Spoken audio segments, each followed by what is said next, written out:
올해 저와 함께 하는 수요 예배에서는 계속해서 데살로니가서를 보고 있습니다. 바울이 정말 데살로니가 교인들을 사랑했고 그들이 잘 되기를 바라고 칭찬하는 마음이 정말 뚝뚝 떨어지는 그런 본문들을 통하여서 복음에 대한 바른 이해와 참 만만치 않은 현실 속에서 우리는 어떻게 살아갈 것인가에 대한 통찰을 계속 지켜보길 원합니다.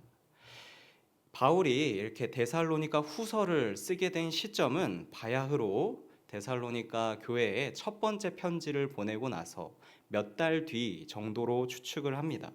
이 몇 달 뒤에 데살로니가 교회의 상황은 어떠하였느냐? 4절에 잘 나와 있습니다. 너희가 견디고 있는 모든 박해와 환난 중에 아직도 있다고 합니다. 바울이 데살로니가 지역에 있을 때에도 본인은 고난을 받았고 그 고난이 심해져서 본인은 어쩔 수 없이 그 지역에서 나와야만 했고 또 그 지역에 가고 싶었는데 전서 2장에 보면 사탄이 그 길을 막았다고 하죠. 아마 박해가 심하니까 그 지역에 다시 돌아가지 못했을 것이다 라고들 많이 사람들이 추측합니다. 그러고 나서도 몇 달의 시간이 흘렀는데 아직도 여기는 박해와 환난 중에 있습니다. 사람은 누구나 고난을 당하면 괴롭습니다. 나만 괴로운 것 같아서 억울해지고 그게 심해지면 외롭기도 합니다. 마음 기댈 곳을 또 절실히 찾게 되지요. 이런 마음을 잘 알고 있었던 바울이 데살로니가 성도들을 한 번 더 위로하고 고난 가운데서 흔들리지 말고 이상한 소문에 휩쓸리지 말고 바른 진리 위에 서 있어야 한다고 데살로니가 후서를 다시 한 번 더 두 번째 편지로 보내게 되는 것입니다. 우리 3절과 4절에 보니 참 다행인 점이 나옵니다. 상황은 그렇게 절망적이었지만 데살로니가 교회의 성도들은 어떠하였다? 이 주황색 친 부분만 읽어보면요. 믿음이 더욱 자라났다. 그리고 서로 사랑함이 풍성하여졌다. 그리고 견디고 있는 모든 박해와 환난 중에서 너희 인내가 있었다라고 나와 있습니다. 상황이 악화되면 그에 따라서 결과도 시들해지는 게 당연할 것 같은데 오히려 데살로니가의 성도들은 믿음이 더욱 자라고 사랑이 더 풍성해지고 인내가 끊기지 않고 남아 있는 것이죠. 여기서 인내는 소망으로 보아도 무관합니다. 인내의 소망, 소망의 인내 항상 둘이서 같이 가는 것이지요. 이것은 사실 데살로니가 전서에서 바울이 몇 달 전에 하나님께 간절히 기도했던 내용들입니다. 우리 3장의 10절, 12절, 13절 제가 주황색 친 부분만 읽어드리겠습니다. 바울이 하나님께 간절히 기도했는데 무엇을 기도했느냐? 너희 믿음이 부족한 것을 보충하게 기도했고 또 피차간에 모든 사람에 대한 사랑이 더욱 많아 넘치게 하기를 기도했고 또 너희 마음을 굳건하게 하기를 기도했습니다. 미래에 우리에게 주어질 소망의 이유를 바라보며 종말론적인 희망을 갖고 너희들이 이렇게 인내해야 된다. 마음이 굳건해져야 된다. 소망에 대한 이야기를 바울이 하나님께 기도한 적이 있었습니다. 이 믿음, 사랑, 소망은 원래 데살로니가 교인들이 잘하고 있던 것이었고 바울이 기도로 더욱 하나님께 구했던 바입니다. 그리고 시간이 지나서 바울이 구했던 대로 더욱더 데살로니가 교회의 성도님들은 더 이 세 가지 부분이 빛을 발하고 있었던 것이지요. 기도했던 대로 이루어져 가고 있는 것입니다. 그러니 3절에서 이와 같은 반응이 나오는 겁니다. 우리가 너희를 위하여 항상 하나님께 감사하다. 이것이 당연하다라고 말입니다. 우리는 한 것이 그렇게 크게 없는데 내가 기도한 대로 하나님께서 잘 세워주고 계시니 참 감사하다. 너희가 이렇게 될 수 있었던 것은 모든 것이 하나님의 은혜다라는 말이 축약되어 있습니다. 하나님이 주권적으로 너희를 돌보고 계시니 참 감사하다. 너희가 이제까지 이 자리에 왔었던 것은 하나님의 은혜다라는 말이 이 말 속에 녹아 있습니다. 근데 자세히 성경을 읽어보면 바로 그 다음 4절에 이런 분위기가 180도 반전됩니다. 4절을 보면 그러므로 너희가 견디고 있는 모든 박해와 환난 중에서 너희 인내와 믿음으로 말미암아 하나님의 여러 교회에서 우리가 친히 자랑한다라고 나와 있습니다. 자랑이라는 것은 내 공로가 있을 때 내 자랑을 할 수 있는 것입니다. 내가 뭔가 잘한 게 있어야 남들 앞에서 떳떳하게 자랑할 수 있는 것이죠. 명절에 내가 음식 다 해놨더니 이 어르신들이 와서 이 음식 맛있다고 신우를 칭찬하면 열받죠. 이 음식은 내 자랑인데 내 자랑을 뺏겼으니 말입니다. 자랑은 그런 것입니다. 내가 한 게 있어야 내가 자랑을 할 수가 있게 됩니다. 데살로니가 성도들이 이거를 잘했다는 거죠. 이 세 가지만큼은 진짜 잘하고 있다. 열심히 하고 있고 좋은 결과를 내고 있다라고 말하는 겁니다. 그래서 이 3절과 4절이 서로 다른 내용이 이렇게 착 붙어 있는 것입니다. 3절에서는 분명히 이렇게 얘기했습니다. 하나님께서 해주셨다. 그래서 감사하다. 하나님의 은혜다. 라는 내용이 나왔는데 4절에서는 너희들이 열심히 했다. 그래서 다른 교회에 너희들을 칭찬하고 있다. 너희들은 자랑이다. 라고 이야기하니까 말입니다. 둘 중에 뭐가 맞는 겁니까? 하나님이 다 해주셔서 그냥 감사하고 순종하고 아멘하고 그런 것이 신앙생활인가요? 아니면 하나님께서 가르쳐 주셨으니까 우리가 열심히 해가지고 우리 인정받고 자랑스럽게 칭찬받고 하는 게 신앙생활인지요? 이것은 기독교 안에 유서 깊은 논쟁입니다. 일찍이 많은 사람들이 이거 가지고 여러 가지 의견들을 내놨습니다. 좀 더 근본적으로 정리를 하자면 이렇게 말할 수 있습니다. 구원은 하나님께서 그저 시켜주는 것인가? 아니면 구원은 내가 열심히 이루어야 하는 것인가? 이 두 가지 입장을 놓고서 뭐가 맞는지 나름대로 많은 사람들이 설명을 했습니다. 보통 이단이 아니라면 두 개를 섞어서 얘기를 하게 되는데요. 이런 식입니다. 가톨릭 같은 경우에는 공식적으로 이렇게 말한 적이 없지만 성당에서는 제가 볼 때 이런 식으로 이야기를 합니다. 하나님께서 은혜도 주시는데 그것만으로는 아직 안 끝났다. 하나님이 한 발자국 가까이 오시면 너도 한 발자국 와야 된다. 너도 열심히 해야 그렇게 반반의 노력이 합쳐져서 구원을 받는다. 제가 볼 때는 교리적으로 가톨릭은 선행도 열심히 해야 되고 내가 자살을 선택하면 천국에 갈 수 없고 이거 안 하면 구원 못 받고 이거 해야 되고 그런 교리들이 이래서 많이 있습니다. 하나님도 열심히 은혜를 베풀어 주신다고 얘기하지만 결국에 사람 손이 그거를 잡지 못하면 너는 구원 못 받는다. 이런 식으로 말하는 교리들이 많이 있습니다. 반반이죠. 또 어떤 사람들은 구원은 하나님이 베풀어 주신다. 얼마만큼 베풀어 주십니까? 99% 하나님이 베풀어 주신다. 하나님이 다 해주시는데 그래도 1%는 너가 열심히 해야 된다라고 설명하는 사람들이 있습니다. 하나님이 세상을 아낌없이 사랑하사 독생자를 주셨고 당신을 향한 사랑의 역사가 이전부터 변함없이 있었고 나를 향한 하나님의 섭리하심이 정말 마음속에 감동이 되어서 내가 설득이 되어서 놀랍고 당장 이렇게 은혜를 받고 너무너무 기쁘고 하나님께서 구원을 다 이렇게 떠서 내 입에 숟가락으로 먹여줘도 결국에는 내 입으로 그거를 먹어야 한다는 것입니다. 내가 예수님을 믿기로 결심해야 되는 거고 또 내 발로 교회를 갈 수도 있고 안 갈 수도 있는데 가야 한다. 그 정도 열심은 있어야지. 그래야 구원받지. 이제 그런 식으로 이야기하는 겁니다. 맛있는 밥 한 상을 근사하게 차리는데 하나님께서 밥도 하고 국도 하고 반찬도 이리저리 다 하셨고 마지막에 사람이 거기에 젓가락을 딱 놔서 밥 한 상이 완성된다는 그런 느낌으로 내가 하나님과 협력해서 구원을 받는다는 식이 있습니다. 이런 사람들도 하나님이 거의 모든 것들을 해결해 주시지만 나의 노력이 그래도 한 1%는 그래도 한 0.1%는 돼야 구원을 받지 그것마저 없으면 좀 힘들 것 같은데 그런 이야기를 합니다.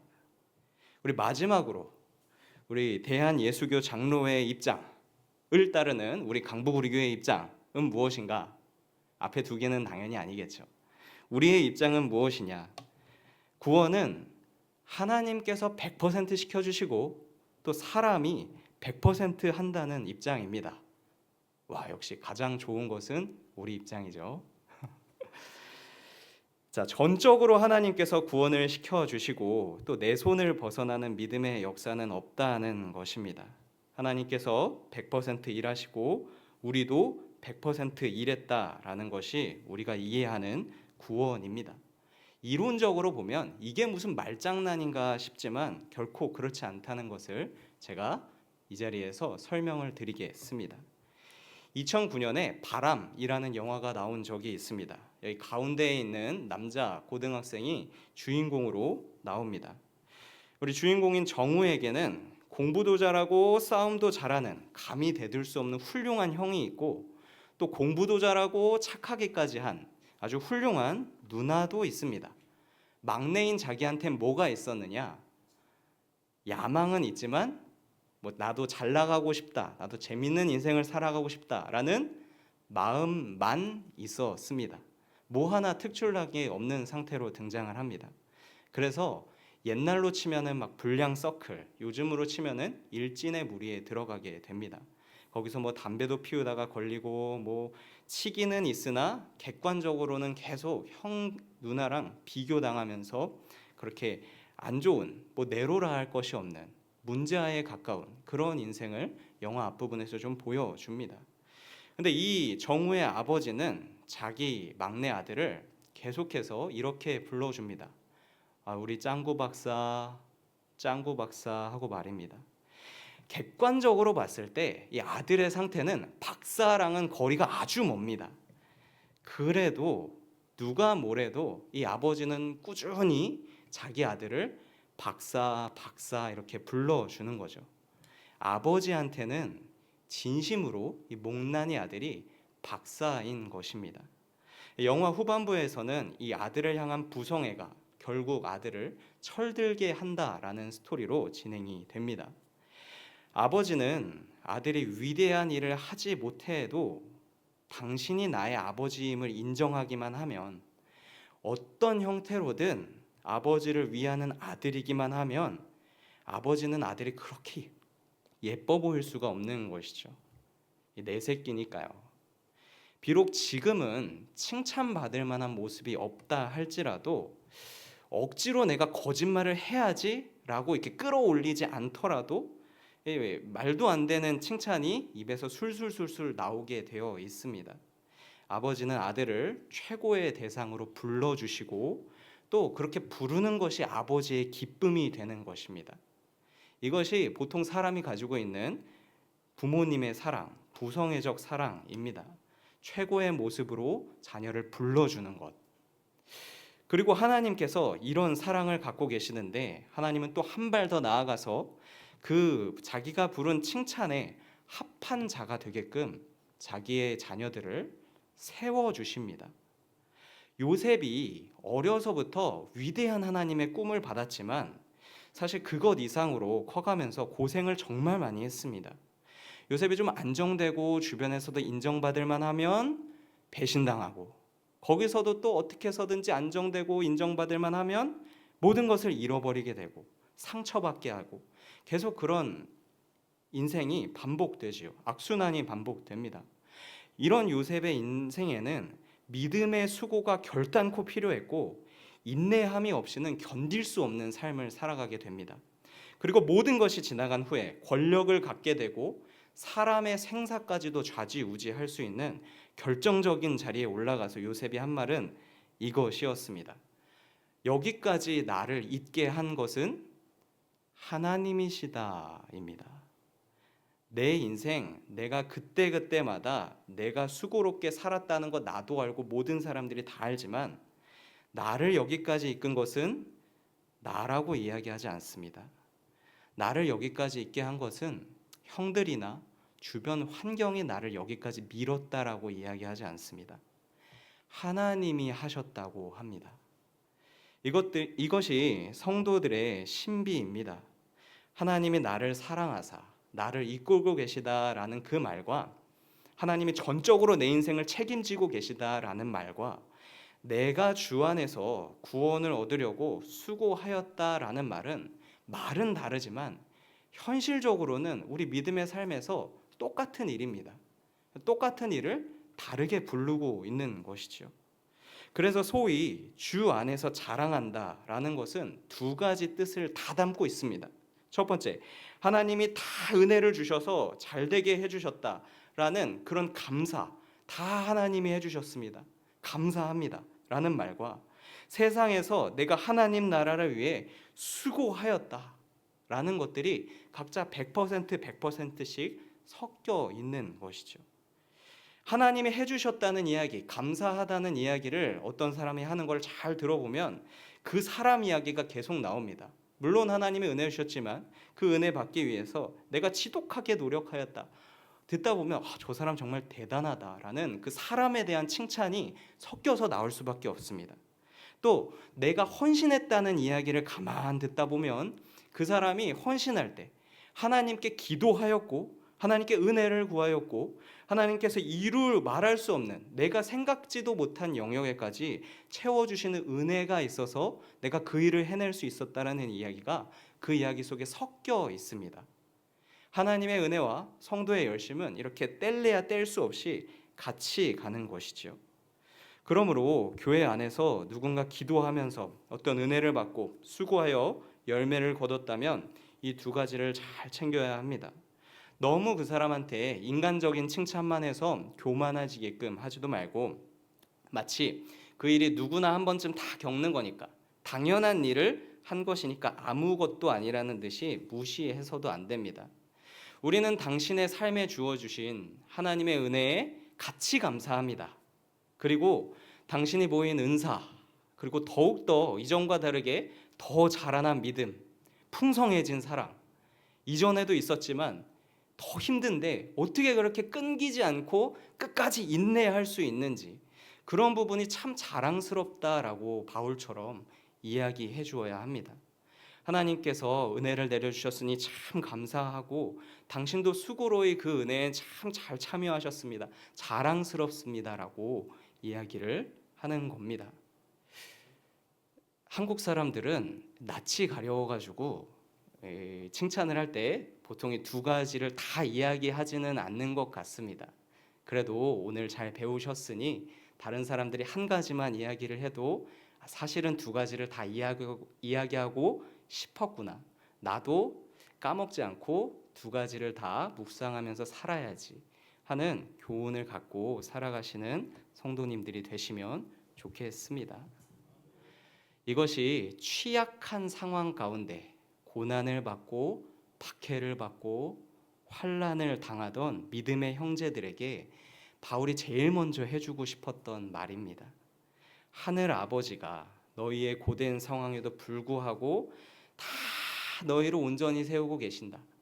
그리고 너희가 이제까지 싸운 선한 싸움이 여러 교회들 가운데서 큰 자랑거리가 된다. 잘하고 있다.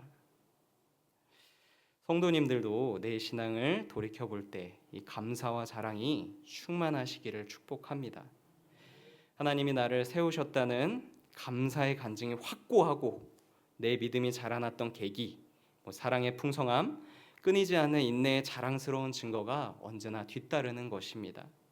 또 주변의 성도들이 어려운 가운데서도 밤하늘의 별과 같이 빛날 그때 함께 하나님께 감사하고 그들을 격려하며 칭찬해 주시는 좋은 분들이 되시기를 축복합니다.